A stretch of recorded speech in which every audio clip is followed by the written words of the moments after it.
আমাদের গ্রামের কিছু কাকিমা জেঠিমারা আছে, মেয়ে মানুষ যদি রান্না না জানে, সে মেয়ে মানুষ যদি চাকরিও করে তার কোনো দাম। আমি কিন্তু কোনোদিনও মায়ের কাছ থেকে হাতে ধরে কাজ শিখিনি, মাকে করতে দেখতাম সেইটুকুই, তো কাজ চালানোর মতো চালিয়ে দিতে পারি। তোমরা তো অনেকেই জানো আমার ছোট্ট একটা বাগান আছে, এই বাগানে কিন্তু আমি শাকসবজি লাগাই। যারা যারা ওই ভিডিওটা দেখোনি গিয়ে দেখে নিতে পারো। তো দেখো আমি এখন ডাঁটা শাক তুলে নেবো। আজকে আমার বাগানের যত টাটকা টাটকা সবজি আছে সবগুলো নিয়ে যাবো। বৌদির কাকা এসেছে কুয়েত থেকে, তো বৌদির কাকাকে আজকে আমার জমির কিছু টাটকা সবজি তুলে রান্না করে খাওয়াবো। তো দেখো বেগুনটা কিন্তু অনেকটাই বড় হয়ে গেছে, আর কালো বেগুন কিন্তু মানে ভাজা খেলে খুব খুব টেস্টি লাগে।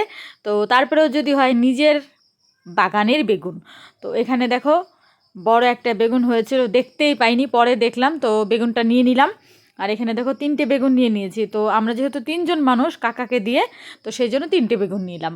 আর এখানে দেখতে পাচ্ছ আমি লাল ডাঁটা শাকগুলো বেছে নিচ্ছি। তো লাল ডাঁটা শাকটা এতটাই কচি, আমি অনেকটাই ডাঁটাটা রেখে রেখে বাচ্চা। আর যা গরম পড়েছে কি বলবো, গরমে আর টেকা যাচ্ছে না। চলো এবার বেগুনটা কেটে দেখি কি অবস্থা। বেগুন না খুব একটা ভালো থাকে না, সারা তেলটা কম দেওয়া হয়, তো সেজন্য না পোকা হয়ে যায়।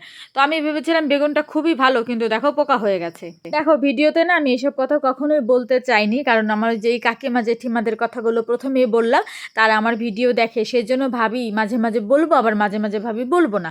কিন্তু চলো আজকে তোমাদের সাথে কথাগুলো বলেই দিই। ওনরা যখন ভাবতো আর বলতো লোককে মেয়েরা শুধু রান্না জানবে, তাহলেই মেয়েরা একদম পরিপূর্ণ, তো মানে এইসব কথাগুলো না ভাবতো আর বলতো লোককে, বুঝতে পেরেছো?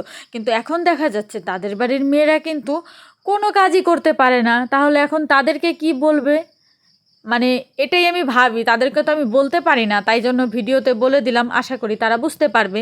তো যাই হোক, কথা বলতে বলতে দেখো আমি কিন্তু দুটো আমার কালকের রাতে রুটি ছিল, আমি ভেজে নিলাম। তো আর এখানে দেখো আমার পিচ্চিটা খাওয়ার জন্য কেমন করছে, তো আমি একটা রুটি বাবুর জন্য রাখবো, আর একটা আমি খাবো, তো আমি একটু তেল দিয়ে ভেজে নিয়েছিলাম। তো পিচ্চিটাকে একটু দিলাম, আর এদিকে দেখো কথা বলতে বলতে আমার ভাত হয়ে গেছে। তো ভাতটাকে আমি নামিয়ে নেব। আর এই দেখো কি সুন্দর কাঠের এই ত্রিভুজ টাইপের, এটা আমার বাবু করে দিয়েছে, আমার হাতে খুব গরম লাগে সেজন্য। আর এখানে দেখো বেগুন ভাজি হয়ে গেছে। আর এইখানে এই যে দিয়ে দিলাম একটা শুকনো লঙ্কা, আর এটা কি বলো, কেউ জানো নাকি? না জানলে আমি বলে দিচ্ছি, চলো। এখানে দিলাম কালো জিরে আর রসুন বাটা, আর একটু লঙ্কা। তো এইসব দিয়ে ওই যে লাল ডাঁটা শাকটা যে ভাপিয়ে রেখেছিলাম জল দিয়ে, সেটাই দিয়ে দিলাম। তো এবার ভালো করে এটাকে নেড়ে চেড়ে মিশিয়ে নেব, আর একটু হলুদের গুঁড়ো দিয়ে দেবো। তারপরে ভালো করে সুন্দর করে ভেজে নিতে হবে। তোমরা কিন্তু এইভাবে ভেজে একবার দেখবে, আমার মতো করে খেতে কিন্তু খুব ভালো হয়। আর এইদিকে দেখো আমার পিচ্চিটা কি করছে, ও এমনভাবে শুয়ে রয়েছে, আর ওর দাঁতটা দেখো কি সুন্দর লাগছে।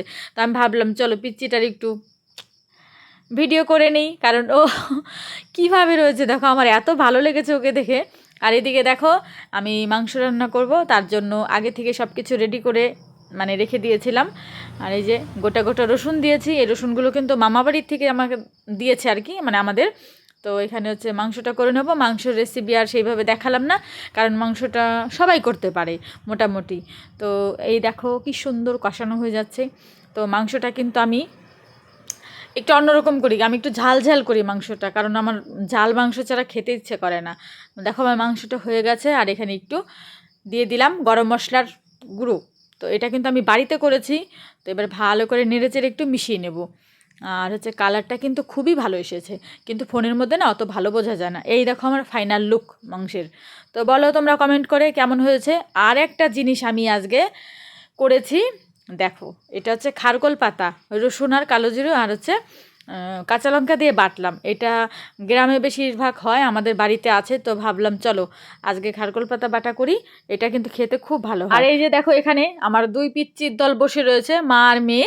আর এই যে কাকা, কাকা কিন্তু খেতে বসে গেছে অলরেডি, মানে একদম থালাটা হাতের উপরে নিয়ে গেছে। বললাম টেবিলে বসে খেতে, তাও খেলো না। তো যাই হোক, কাকা খেয়ে বলল খুবই ভালো হয়েছে রান্নাটা। তো সত্যি কথা বলতে গেলে নিজের হাতে রান্না করে যদি কাউকে খাওয়াও, সে যদি প্রশংসা করে, তাহলে কিন্তু অনেক অনেক ভালো লাগে। আমার তো খুব ভালো লাগে। চলো তাহলে ভিডিওটা আর বেশি বড় করব না। তোমরা সবাই ভালো থেকো, সুস্থ থেকো, দেখা হবে নতুন আর একটি ভিডিওর সাথে। আর আমার ভিডিওটা কেমন লাগলো অবশ্যই কমেন্ট করে জানাবে। আজকের মতো টাটা সবাইকে।